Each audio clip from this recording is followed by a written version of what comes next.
to the Wednesday wrap-up. I am, of course, joined with my guys, Mr. Yu and Herb. You see us Monday mornings most of the time, but we are coming to you live this morning and every Wednesday going forward to wrap up the week in sports. How's it going, gentlemen? Fantastic, man. It's been an early morning. Not much sleep for your boy. I feel I'm going off about 4 hours.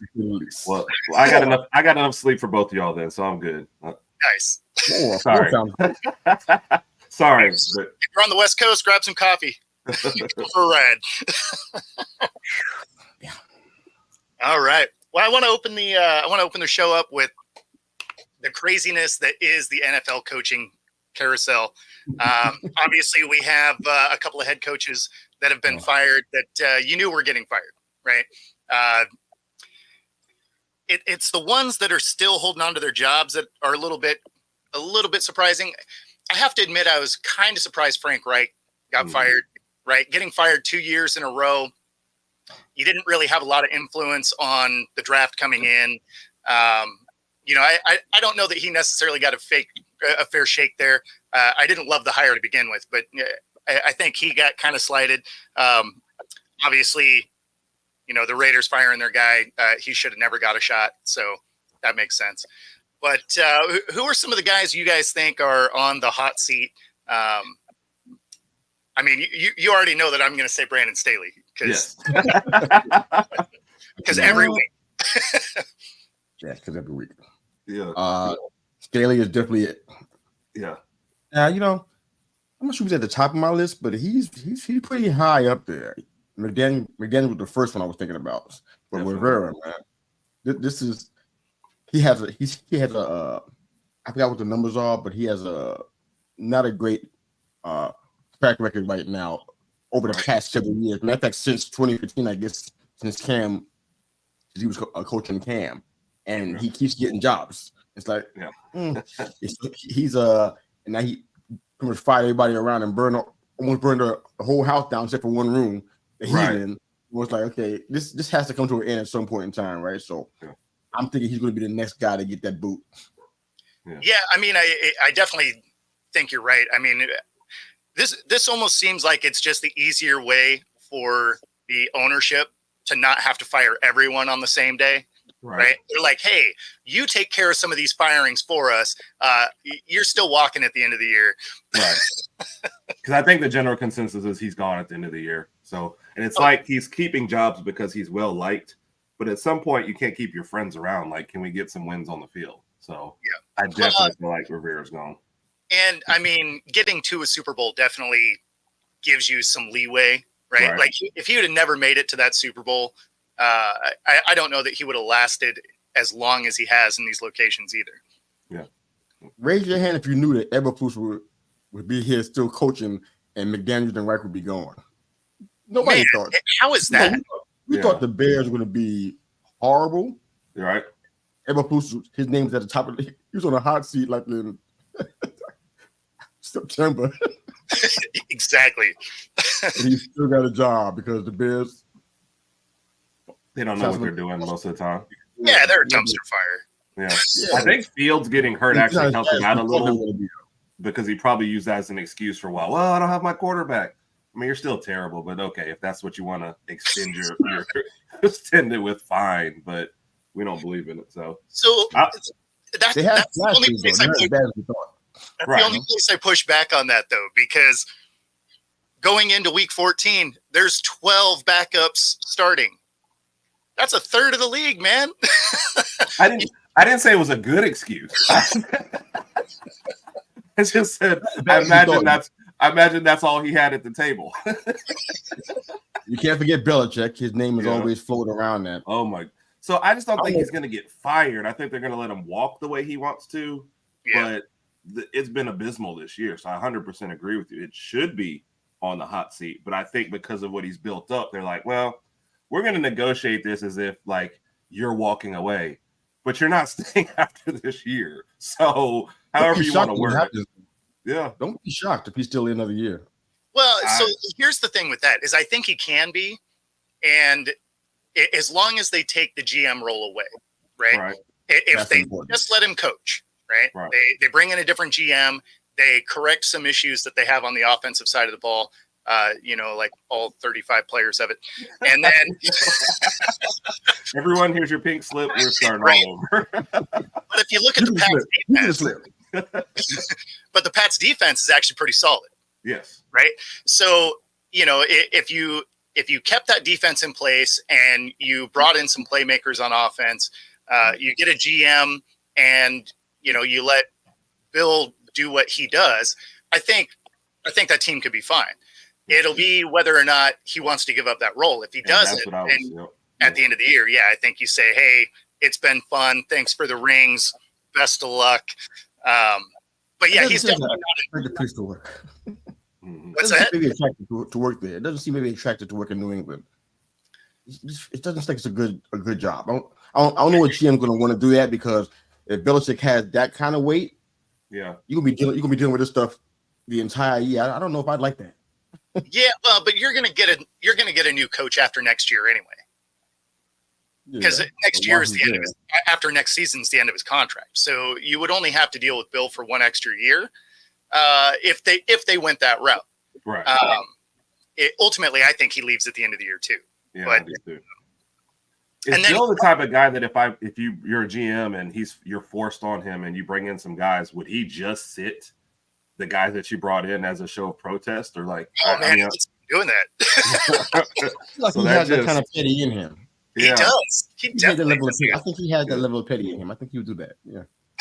That would be not going to be an attractive role for somebody to come in. No. He's still there for another year. It's not going to be fun. Yep. He doesn't seem very agreeable. Yeah. I mean, the problem won't be the ownership side, which is weird, because that is most of these jobs why they're not that attractive is the ownership side. You're just like, man, it's a train wreck top to bottom. And this one, it's like, man, if this guy is still here, how toxic is this relationship gonna be? It's about like a marriage, right? It's like a marriage. Yeah. I mean, exactly. Knows Dalton longer than he knows you. Right. Who do you think is getting all the love?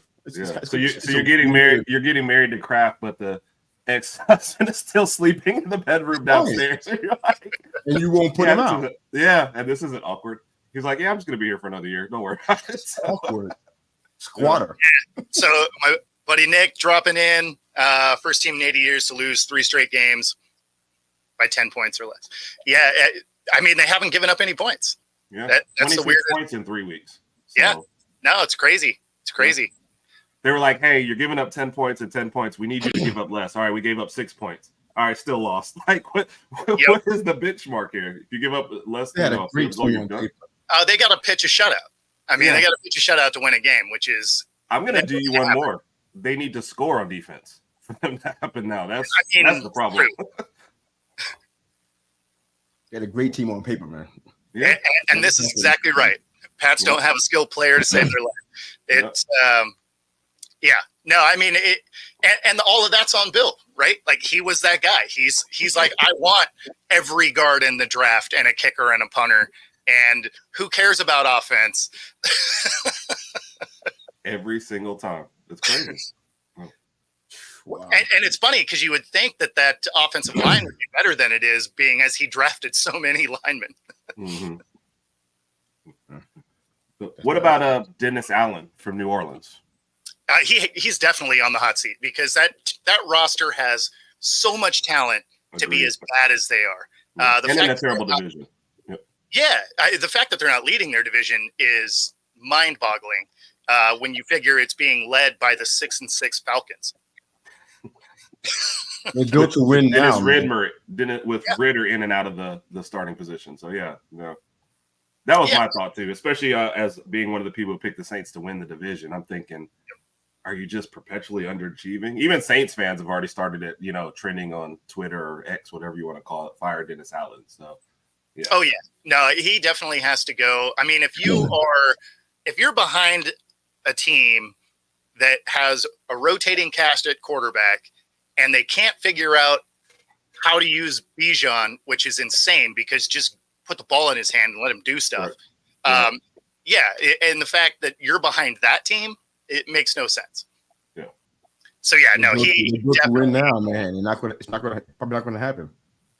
And that Derek Carr situation is a nightmare. Yeah. Yeah, well, especially now because I mean that last game, he ended up with 3 injuries in the same play. So Yeah, 3 or 4, the norm. no big deal. Give him that walking cast. Kidding me. Yeah. And then Jameis comes in, and he does Jameis stuff. Yeah. Like, yeah.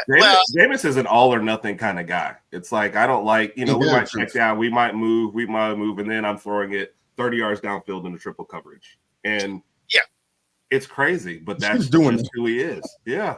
Yeah, I mean, you remember that? I think it was on Amazon, the All or Nothing series, right? And I always made fun of it because I think it was the first year was the Cowboys, and it was like All or Nothing. It's like, we've seen this movie; it's nothing, right? Well, they could have one that's just Jameis, and you could just follow him for one game. Like the whole series could be one game of all of his just all or nothing throws within 60 minutes of football. Yeah. I remember my uncle was over and we were watching one of the games he came in for, and I think they're down by a little less than touchdown late. And it's like, we're moving the ball, first down. It's like he just gets bored and like, all right, this isn't working for me. And it's plenty of time in the game. It's not like the 2-minute drill. It's like 7 or 8 minutes left. And next thing you know, chucking it downfield, double covered wide receiver, interception. I'm thinking, but you were doing just fine. Is there a clock in your head that just says, all right, we got to go long now? I just don't get it. He'd be a great fit for the USFL. You fit in that league perfectly. Yeah. Yep. No, and Nick's right here. I mean, if you have 2 QBs, you don't have one. And there's a lot of teams around the league that have 1 QB and they still don't have one. So I mean, it's just kind of a weird dynamic out there. But I've never trusted Jameis just because he throws so many picks, right? Yeah.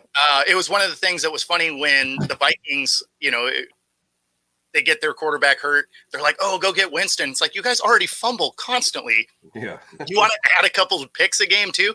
You guys are going to average 5 turnovers a game if you do that. Right. I definitely don't think he would fit what's going on there. No. He'd be trying to get bailed out, I think, by Jefferson every other play. So, I mean, you'd have to. Yeah, that's enough. You'd have to.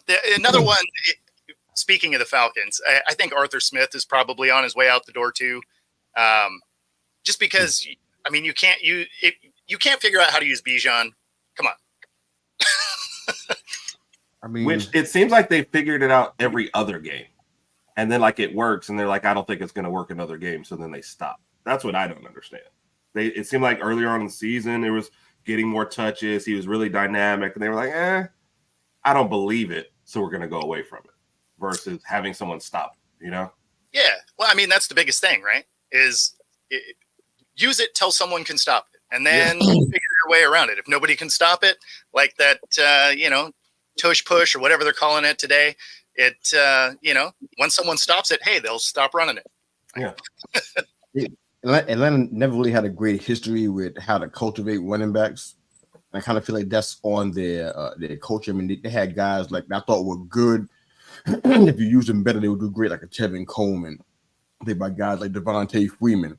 I mean, they didn't really know how to use those guys very well. Mm-hmm. So when Bijan got drafted to the Falcons, I'm like, oh. Which is weird because they built like a run-centric offense the past couple of years, So yeah, I'd be more worried about Desmond Ridder there than I would Bijan, but it just turned out they don't know how to do offense, really. It kind of is one sense. I mean, but it was kind of almost like gadgety with Cordero Patterson. It wasn't really. It was kind of one. It was how I describe it. It was kind of like gadget play. It wasn't really like I'm emphasizing the run like how the Texans are doing. It's not the same. So I don't know if they got that figured out yet. It does after all these years. It seems like they don't have it yet. So Bijan, if they don't change things coaching wise, it could be. He's gonna be frustrated by next year. He'll be like, why am I here? Yeah, they don't use him well enough at all. Yeah. No, when I watch that offense, it makes me think of the coach and Waterboy reading Coaching for Dummies. Like that. That's the view I get when I watch that because they. Yeah, I mean they have talent, right? And so when you see them just not even putting the ball in talent's hands, right? Like even if your offense isn't good and you're going to go 3 and out, you know who should probably touch the ball in those 3 and outs? The people that are going to make an impact with the ball. Yeah. So yeah, it's I don't know. It's really it's pretty rough. Weird what they're doing out there. Yeah. Yeah. I mean, that's true, but those are outliers, man. You're right though, but it's like doesn't happen. It's not happening consistently. Yeah, well, Those two guys are 14 years apart from each other. You know, mm-hmm. Anderson and it's 14 years different between the two of them. So it's like, you know, that's not consistency, right? Yep. I get his point though, but yeah, it's rough. Yeah, so this right here, 50 different QBs. I think it's actually going to end up being close to 53 coming into Sunday. So we'll probably see 60 different starting quarterbacks before the end of the season, which is absolutely insane. And then the league looks at expanding every once in a while. I'm thinking you're not filling what you have right now. Like there should never ever be another expansion. Like handle what you have right now, but it's already crazy. So I'll be starting a quarterback in one game. So yeah, right. Hey, you're like, you know what? You threw the peanuts really far in the stand. Why don't you throw a jersey on real quick? Yeah, just go for it. Adding an extra game doesn't sound so great now, does it? It really does not. That was a terrible decision. But more time to get beat if you got a bad O-line. More time to get smashed out there. Absolutely. The one that that I think could be a thing, it probably won't now that Deshaun is out. But I was thinking Stefanski might be working his way out also.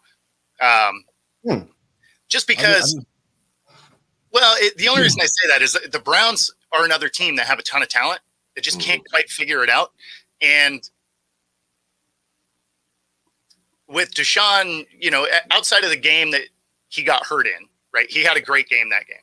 But before that, he really hasn't played very well throughout the season. And, you know, obviously the end of last season, you kind of give him a little bit of pass there because he didn't have the preseason or anything like that. But going into the beginning of this season, he really didn't play very good.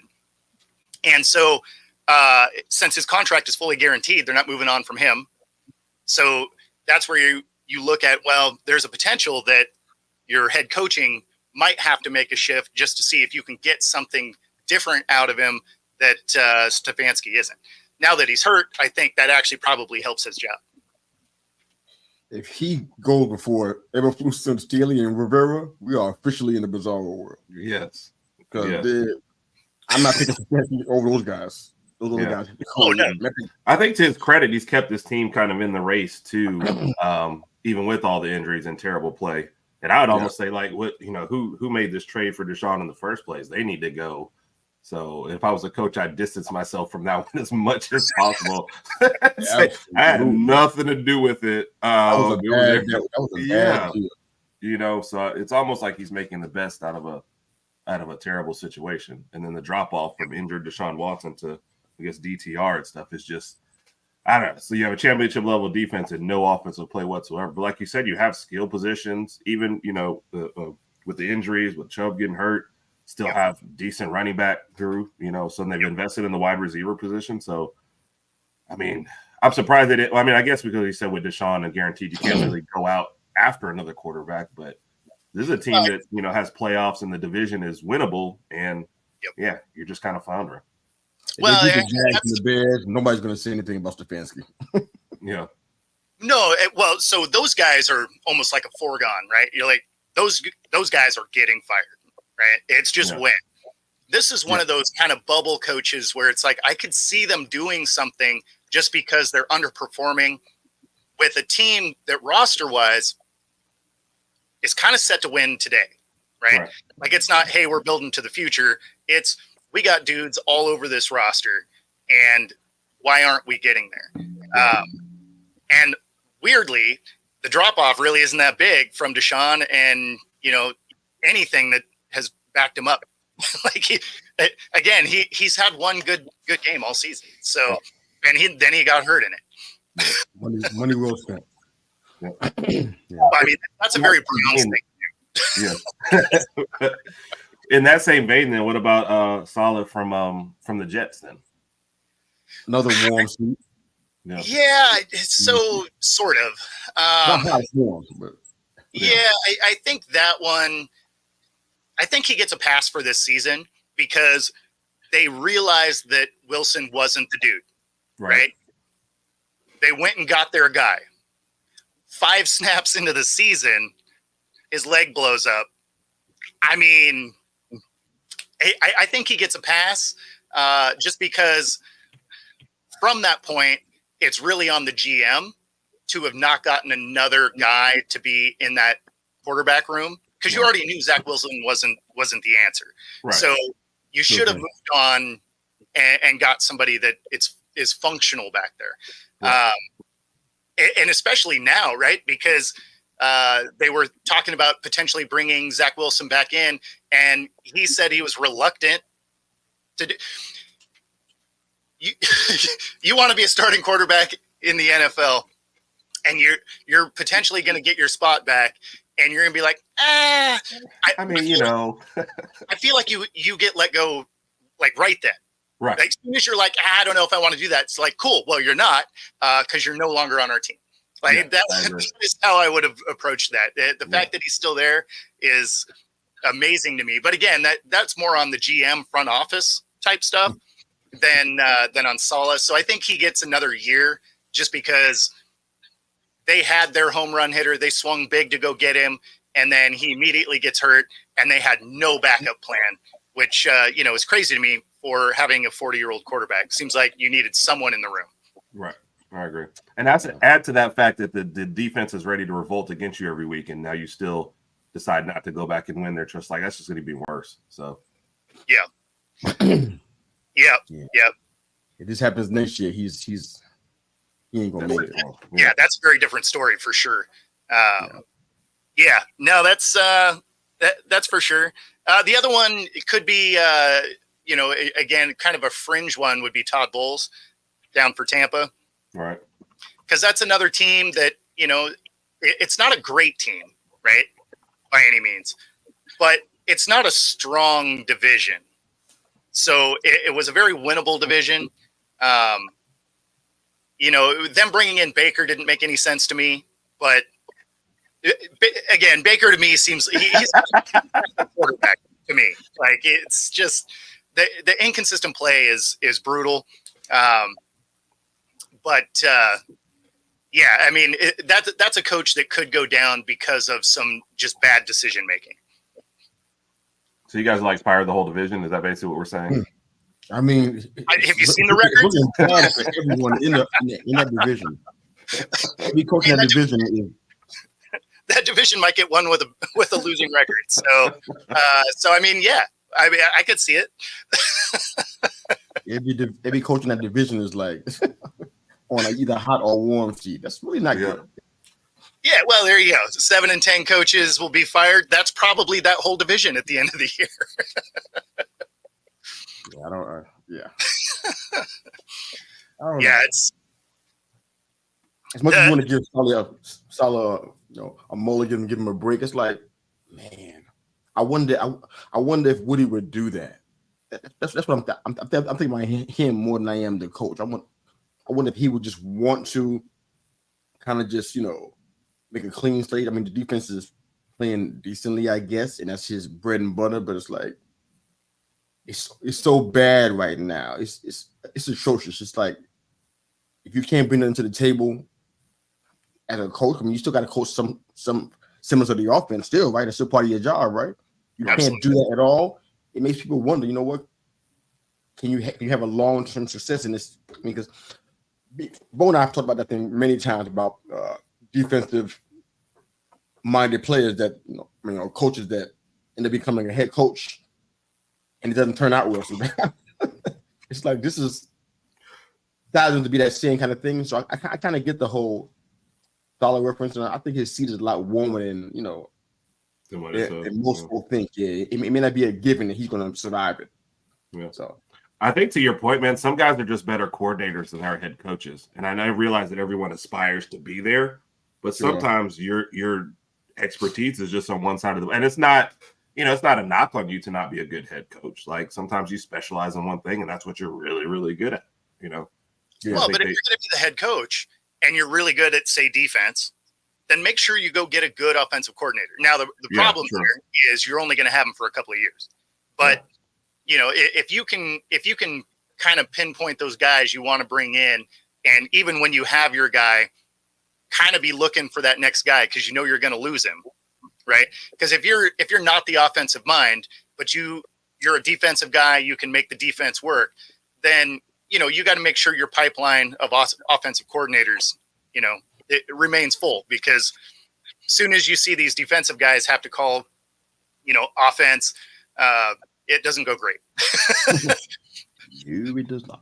Yes. It ends up being very conservative, we'll say. Yes. So what about your guy Dable, man? His seat was hot in my mind originally, but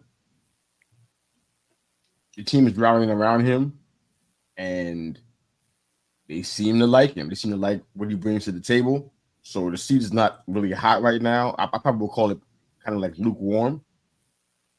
If they have a season like this one next year, which is something I don't really foresee this being this bad, but if the scenario is if that happens again, yeah, he's going to be a goner. But I think he has some ties to the GM, and that he's kind of playing a part because they know each other. They understand what they're looking for. They got a plan, which is good. It's good to hear they have a plan. When you're 4-8, you want to know that. You know what? We're not just kind of all willy nilly. We know what we're trying to accomplish. I think he's pretty good. Oh, so someone has already texted me this and called me, and here we are. Mentioned this, right? So yeah, this is a setup. Jets. Yes.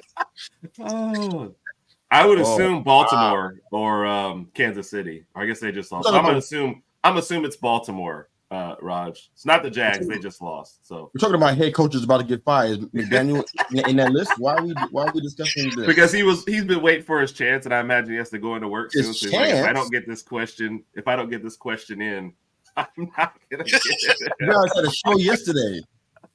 You talk about whatever you want to. Why didn't it come up yesterday? He wasn't on the show yesterday. His phone still works, and you would text like he did. Come on here. Oh, believe me, I've been getting this text message, these phone calls. So I'm gonna take a wild guess and say it's Baltimore on top of the AFC. Yeah, I believe it is. Okay. I mean, okay. So that's actually a good segue, since we have it is because I want to talk about the Jags a little bit. Your guy gets hurt, right? Trevor Lawrence goes down. Looked like a pretty wicked ankle stomp by his offensive lineman. And I'm laughing at how many people are, calling out, how do they not have a golf cart to bring him back in the land of golf carts, right? But, if you've been on the field and you've been injured, like if you've walked out there, you want to walk off it. Like you don't want to get on that cart unless you have to get on the cart. So I can't hate on him for wanting to walk down the tunnel, but he's just the latest casualty in all of these, quarterbacks going down. So he didn't look happy to be walking. Maybe it was just me. He didn't look happy. But we have to walk 275 yards. Yeah, he looked like he was walking to Miami based on the progress he was making. He's happy. But okay. But so obviously that hurts the team if he misses any real time. High ankle sprain, so at least it wasn't anything major. At least that's what it was reported as. I guess time will tell. But if he ends up having to miss a couple of games, your next couple of games are the Browns and the Ravens. Those are definitely losses with a backup. But I think you really only need 2 more wins to get into the playoffs. You may not win the division anymore, but just to get into the playoffs, and you finish the season with the Panthers and the Titans. So I think you get those 2 wins. I think, just about anybody can beat those 2 teams at this point. So are you worried about not getting that home game? Because, I have the Jags similar to the, Miami in the way that they don't play great defense. Right. So, sorry, I don't know if you're, I actually, Brian, who we were on a show with recently, is a Jags fan. And as y'all know, I was traveling Monday, so I actually fell asleep during this game. So I wake up to the news and I'm checking out everything, and I text him. And his first response was, I feel like we're going to miss the playoffs now because of this, with the Colts and the Texans both only a game behind them. So from a Jags fan, they're already thinking doom and gloom and missing the whole thing. So do I think the home game is important? Yeah, especially for a team like Jacksonville hasn't been playing that great all year. I think the home game is it's almost like a given and something they assume was going to happen. So to lose it this late in the season would suck. And then if he does miss more than those 2 games, because he's thinking like 3 or 4 weeks is what he was going to miss when I text him. So he's already doom and gloom thinking they're going to miss the playoffs altogether. Man, it'd be tough to miss it altogether. Hmm. Right? Like it's not impossible though. No, it's not impossible. I mean, you potentially lose out, I guess, but right. You know, it's I just figure you definitely miss the next 2. And Right. then from there it's, can you play? Is it affecting how much power you have on the ball? Right. Because if you're not getting the zip on the ball, that's going to be picks and be a problem anyway. You know, so after week 2, I think it's kind of game time decisions on whether or not he's going to be able to do something. Mostly because it wasn't a break, right? So, but high ankle sprains do have a tendency to linger on, right? So it could affect him the rest of the season. But keeping him out of games, you know, he's out for 2, I would imagine, right? Because, I mean, if he's injured, you're not going to put him out there for either one of those defenses. Right. Right. I mean, it's normally like about 4 to 6 weeks. They say sometimes people have to have 6 months of rehab, and sometimes it's surgery. Yeah. So really depends on the situation. One thing I think is understated is that, well, Herb mentioned about the being 1 game ahead of Indy. That's not a great cushion. Right. We were talking about last week. Indy's playing really well on Monday when we were discussing it, but they're playing really well. And right now they got 3 out of the 5 defenses they got to play left. 3 of them are in the top 10. Guess what? One of them is Carolina. Talk about them all you want to, but they got a top 10 defense. Hard to believe, but it's a fact. And it's like Trevor doesn't want to be running around in that pocket. Yeah. Getting chased by these big, heavy dudes. Yeah. You don't want that life. So I feel like if your ankle is bothering you whatsoever, you can't plant, and it's hard for you to run, you can change everything. CJ Beathard is not a long-term solution in this situation. Now, I don't know if he can carry it the way some backups have been able to do. We haven't seen that from him with the 49ers either, really, but even now. So I don't like it. If he's out for 3 weeks, that could change. They can still get in potentially, but that division part, I don't know about that one. Brian might be right to be concerned. Yeah. Yeah. No, I mean, I think this could potentially knock them out of their division winning, right? Because you have 2 teams that are a game back, and the Texans have looked good, right? I mean, so it, yeah. Didn't Burrows have the same injury? Didn't Joe Burrow have the same injury? Was it an ankle or a leg? It was like his calf for Joe Burrow. Okay. Oh, at the beginning? Yeah, at the beginning of the year. Yeah. And I think his thing was too, the Colts and Texans are both a game back, and the Texans aren't in the playoffs right now. So if he gets caught by both those teams, then I think he's thinking the Jags are totally out. So like I said, I've taken that from him, you know, to a person who knows it clearly more than I do with him. So it was already like doom and gloom as soon as this happened. So. Honestly, none of these 5 teams, I wouldn't sleep on either one of these 5 teams. Honestly, they got Cleveland, Baltimore, they got the Bucks, who are really ranked low in their defensive rankings, but you still don't want to mess around with them on that line. You got Carolina, which starts against the top, I think they're number 7. And then you got Tennessee. I mean, these teams, some of them are playing for pride, if nothing else. I mean, well, Tennessee actually does have a decent defense. It's right. their option to do anything. So it's not like they're getting cupcake defenses at any point. It's like 17, in the rankings. They're not. It's kind of middle of the road. I mean, this is no cakewalk for you if you're the Jaguars. I'm concerned. When I saw them go down, I'm like, ooh. Yeah. Well, when it's like you said, if it lingers any, then you're really in trouble. So they've already having bad enough. Yeah, they're already having problems communication wise with Lawrence throwing the ball and the receivers is not there. I mean, they only been having issues with this stuff already. Now they talk about an injury to your main guy for the most part. I don't know. The communication isn't going to get worse. So I mean, hey. You can only go up from here. It can be worse. My God. Wow. Yeah. Oh man. You could be in trouble. I lost my spot. Oh, all right. So, there we go. Of the coaching options that are opening up, which one do you think is probably the least attractive for someone to want to come in and take? Now, somebody's going to take them all, right? Because there's only 32 of them, and someone's going to come in and be like, "Hey, I'll take the money. I know I'm getting fired in 2 years, but I'll destroy my liver on a yacht somewhere with some free money from coaching." Yeah, there could be a lot of options there.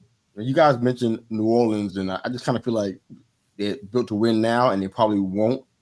So it's gonna be like a massive rebuild. And what I hear from Saints fans now is it feels like they're at a point where they can't seem to take anymore, or what's going on.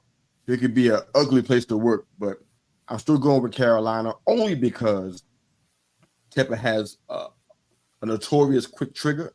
I don't know what it is about him. It's impatient. I mean, when he cried for his Baba with his little baby, his mama gave it to him real fast, and ever since, everything he cried for, he should have, I guess. So he's not going to have whoever this next coach is going to be. They're not going to have a good situation because it's going to be on pins and needles, wondering they're going to get fired in 4 weeks when the team's not performing well because they are a rebuilding team. right. So they need some time to get there. I mean, Bryce Young is going to come in and just change the world. He needs O-line help. He needs receiver help. He trade away DJ Moore. I mean, it's a lot of stuff going on. You gave him Adam Thielen. No offense, but that's what you gave him. That's it. Or offense. Definitely offense. No, I actually liked him in Minnesota, but it's like, come on, that's what you gave him. No, I agree. This whole team needs time, and Tepper doesn't seem to be inclined to give it. That's a horrible situation. I see that all up and down. People talk about North Carolina. This team is right in the middle of North and South Carolina. They're not in Charlotte. They're in Charlotte, but this is a Carolina team, so I hear it up and down the entire state, and they just want to win. And they want to have a team that competes and performs, and Tepper doesn't have the patience to create that kind of situation. I don't know. Hopefully he'll change that. I don't know if you can teach your old dog new tricks, but he needs to do that because this is a process. It's going to take a minute. Yeah. I think the fact that he wanted CJ Stroud over Bryce Young has not helped. So now he's just mad at everything. And he seems like a really emotional guy. So it's like, all right, F this, you're getting fired. I'm like, okay, middle of season okay. So I agree with you, man. I mean, they weren't going anywhere anyway. Right. So, I mean, I guess if you were going to do it, a 1-win season is when you do it. But yeah, I mean, I don't know how you expect to build anything if you don't have people there long enough to build anything, right? Because now you're going to get a new coach in again, right? And you're going to have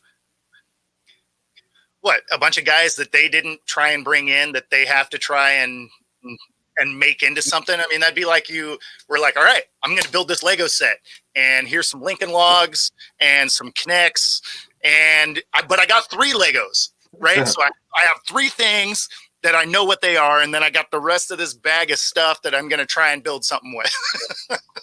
And be mad when it doesn't work out. Yeah, and then I'm still going to get fired, which is why I said, I'd jump in if I was like, hey, I'm going to take some free money, and nobody's going to hate on the next guy if he gets fired. That's the one job. If you go in and you flame out, everybody's going to be like, yeah, okay. I mean, that makes sense. Right. Well, then I guess on the flip side, the job that I would hate to go into would be New England, because following Belichick, you're probably getting fired. I always say that the next coach at Alabama is getting fired in 3 years. I think the next coach in New England is getting fired in 3 years. How do you follow that? Then on top of that, having to come in and basically rebuild a whole offense, you're probably in the market for a whole nother quarterback. You have no playmakers at wide receiver, people well past their prime, I guess, at running back. It's like, you're in an uphill battle, and yeah, you're getting fired in a couple of years. So sign a 5-year contract, I guess, like your point with whoever takes over at Carolina, take that money and be out the door. Plus, not to mention your division, you've still got the Bills, the Dolphins, and the Jets if they get any kind of offense. So you're probably staring at last place before you even get out the gate. So yeah, Stevenson is good. Stevenson is good at running back. I think the issue with their tight ends. Yeah, those guys on paper look good, but they have a history of injuries, and guess what? They always hurt. Surprising. Been going on long before now on their old team, but you didn't see that. You never noticed that happening in Los Angeles. You didn't see it. Henry was hurt almost every week.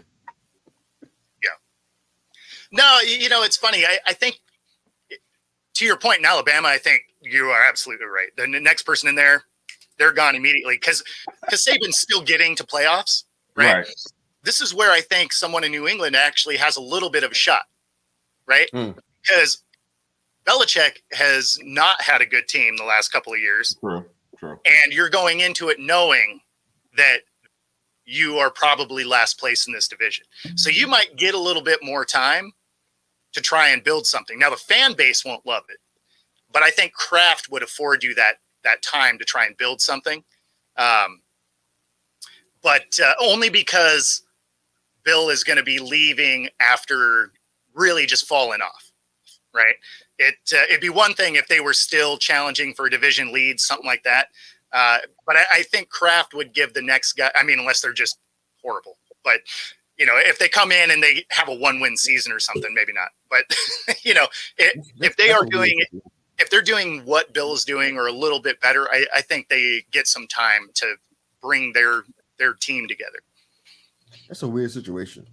Mm-hmm. Originally, I thought that they were Kraft trying to give Belichick time to break that record, but now I'm like, is he just giving him enough rope? Dang, yeah. I'm trying to find out which one is his motivation. I'm not right now. I'm not really sure. Are you trying to help him break the record and make history before you cut him? Right. Before you part company, or are you trying to give enough rope so you can hang yourself so that you can tell the world, you know what? Hey, he had all the jobs. He was the GM and the coach. He did this, not me. No, it's all on him. I mean, I don't know what Kraft's motivation is. I don't like him from a character standpoint anyway. I mean, he likes nasty massages and whatnot, so I ain't really down him anyway. But I don't know. You're not down with the rub and tug? What are we talking about? No, I don't like that, baby. White takes care of all that stuff for me. I'm good. So you're saying him and Deshaun Watson hanging out is not? You're not going to go with the two of them? No, that's like okay. On your show, man. Live and work. Yeah, stay away from both of these guys. Yeah, it feels like Kraft is kind of letting him just dangle, like It is. I agree with that. Well, I think Kraft was trying to give him the ability to go after that win record, but the way that they're rattling off wins, he'd have to be there for another 5 years. I don't see that happening. Right. So you got to let him go there. You got to have a clean slate, or like Herb's going to be a bad place to work, man, because you can't have that specter over you every time you're out there. This is what I would have done if I had the job. Right. You can't have him in your ear like that. Oh, for sure. And so Mac Jones was never the guy. Right. So and real quick, I made the mistake of using the word snooty when I was around Lodge this past weekend. So now it's now it's come back to haunt me. Yeah. I'm like, snooty, where'd that come from? Mac Jones don't bother nobody.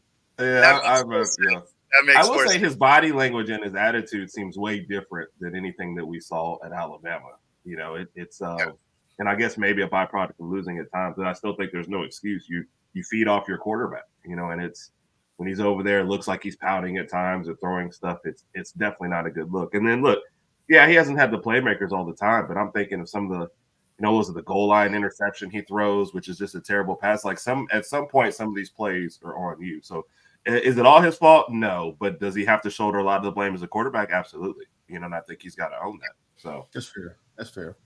Well, the thing that's funny is even when he was drafted, like I didn't think he was the guy, right? Like he was the most ready to go, right? In that draft, he was the more polished guy, but of the athletes, he had the lowest ceiling. Oh, yeah. Right? So he was about as good as he was going to be when he got in. So I never felt good about that draft because you're just like, okay, yeah, I mean, like he's going to be able to come in and play, right? But he's not going to be great, and he's never going to be great. Like he's just not that level of athlete. So I mean, he almost hurt himself twice sliding. Just to your point. Yeah, no, exactly. I mean, and unless his decision making started becoming, you know, Brady or Manning-esque, right, is the only way that his athleticism and, you know, arm talent and all of that was going to be able to be good enough to be the guy. Right. And we just haven't seen that. Now, some of it is he hasn't had a lot of time. Obviously, the temperature in the room with the coaching staff isn't awesome. You know, so Snooty, I mean, yeah, I'd probably be a little butthurt if I was getting different OCs. One of them's a DC that's now an OC. Like, there's no continuity there. So would I be not necessarily having the best attitude ever every day at work? Yeah, I mean, probably. You know, that'd be like if you had to do something, you know, in a trade, and then all of a sudden a salesman is your boss that doesn't know what you do and is trying to tell you how to do it. It's like, yeah, okay, well, I mean, I get that technically you're my boss, but you know less than me about this, so probably don't tell me how to do it. Like, you can tell me that I need to do it. That's fair, but like probably not how to do it. Right. Is he a starter in the league? I'm asking this. I really don't know. So Mac Jones last year, and this is kind of what gets Alabama fit. He had the perfect, you know, he had Sark as one of the best offensive coordinators. The Heisman Trophy winner at you know, wide receiver. You know, had Jalen Waddle, lost him halfway the year, and had the running back that finished 5th in the Heisman.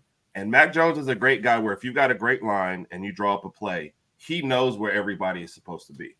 Yeah. But if something breaks down or something happens, like Mac Jones is not that guy. I remember sitting behind the next year and Bryce Young missed the pass, and the guys behind me go, oh, well, Mac Jones would have made that throw. And I'm thinking Mac Jones could not do half of this stuff or survive the way Bryce does. He's just not that guy. If you draw up a perfect play and you get a guy in a perfect spot, Mac Jones will hit that guy.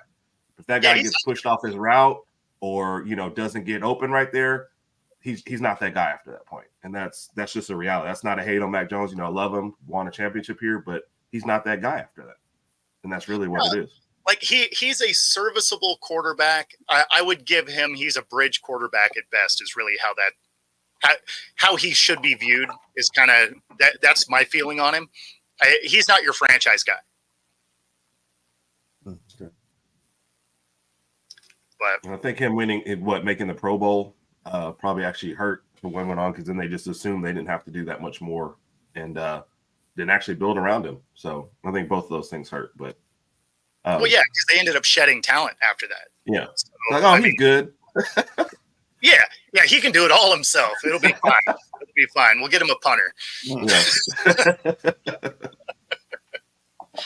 Oh man. So let's talk about this college football playoff a little bit. Obviously, the Alabama fan is happy to be in it. You know, but the fact that FSU gets snubbed here is the best example that this has nothing to do with who earns their way in and has everything to do with what's going to get the best ratings. Because at the end of the day, did FSU deserve to be in the Final Four? Sure. But with the injuries and all of that, I mean, they're going to play Georgia and get absolutely boat raced. Like, they're not. It's not going to be a great game. You know, because after the injury, they've struggled to put up points. So, I mean, had they made it into the Final Four, it probably would have been ugly right away, right? Like, Michigan would have absolutely beat them up. You know, if they were, well, actually, I guess they might have been the 3. So then Washington might have beat them up. In either scenario, they were going to lose first round. Right. So I get why they didn't put it in, but you feel bad for the kids because they earned their spot. Yeah. I feel bad for Jordan Travis because he's like, it's all on his shoulders all of a sudden. He's making apologies. And I'm like, come on, man. You can't apologize for getting hurt, you know, and I'm sorry the committee has laid this at his feet, but that's, you know, it's like you said, you played the whole season for a reason. Did they absolutely deserve to get in? Yes. You know, it's unfortunate the way things happen, but I do think they looked at it and thought, hey, we're going to get, if we do put them at the 4 spot, we're going to get another like Michigan, Iowa game where we don't expect one team to score at all, And like I said, I think Washington puts up similar on them. So, and that Louisville game really just hurt them. It was like the committee was watching and they're going to use that as their last excuse. But they just decided which conference do they want to make matter, SEC or ACC, and they said we're just going to make the ACC mad because we can handle that. So that's how the decision went at the end of the day. And I like how Texas just escapes blameless. 2 one-loss teams got in over FSU, but we're all just mad at Alabama over the whole thing. So, well, the other part of it that's really funny though is it's like, okay, well, if that was the criteria, why isn't Georgia in there? Right? Their one loss is against Alabama by 3 points. Right?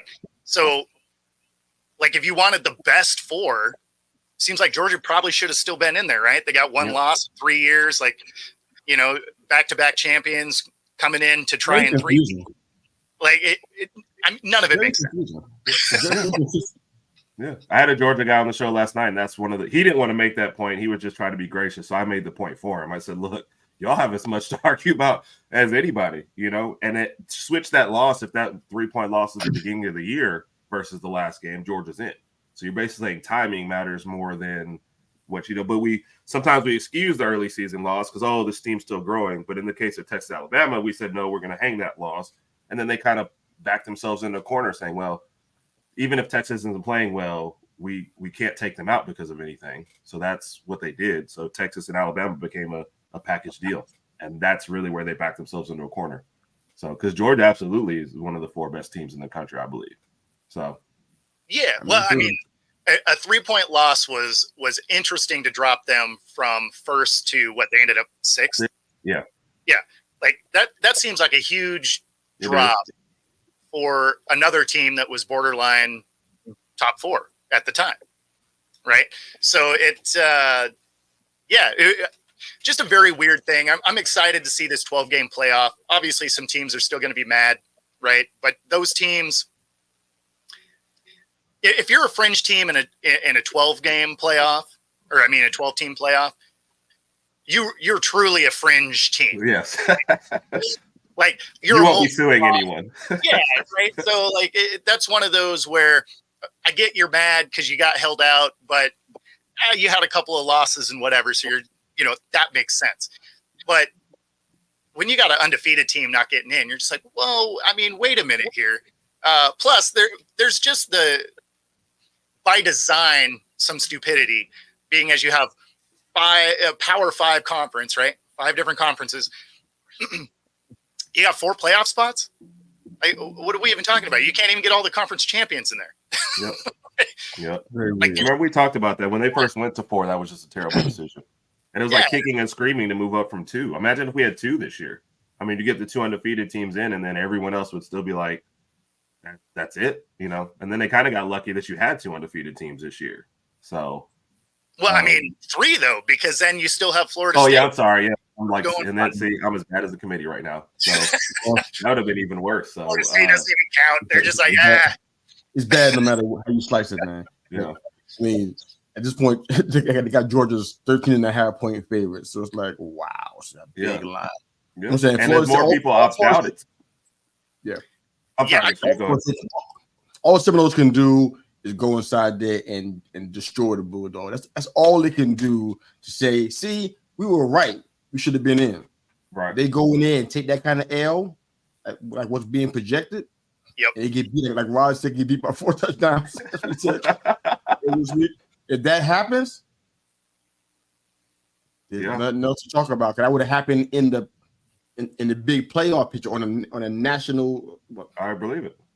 Yep. You can see the bowls. You can see the bowls on NBTV pretty much throughout the whole country. I mean, it'd be on the biggest stage ever that they'll get blown out. It's like, that's what you wanted to be in for, to do this? I mean, that is the worst part about this, right? Is last year you have TCU, they get absolutely smacked in the championship, right? And then you have Florida State, and they're obviously they have the right to be there.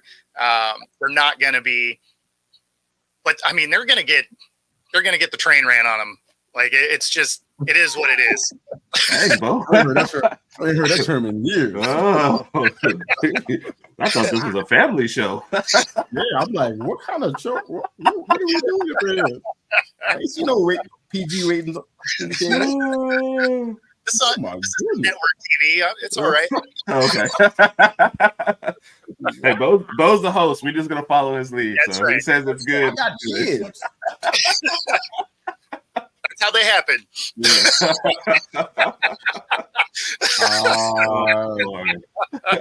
Maybe. You're welcome. Oh man. Now, great way to start the day, gentlemen. Running out of time, so we're not going to get to talk about how pointless the NBA in-season tournament is. We will have to save that for next week. Wow. I was ready too. Oh, I was ready for that one. Let's just say it's awful. I mean, the good thing is we'll be able to talk about it next week because it's not actually over yet. Right. Not that anybody's watching it, but it's still going. Yay! Yeah. But so tell everybody where they can find you. Oh. Go ahead, either one of you.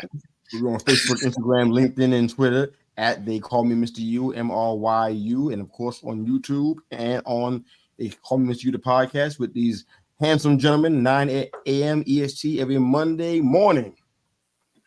Yeah. You, baby. On with these two guys Monday mornings and now Wednesday mornings, 8 a.m. Central, 9 a.m. Eastern, and I don't know, like 2 a.m. Bo's time, wherever he is out on the West Coast. 3 hours. Yeah.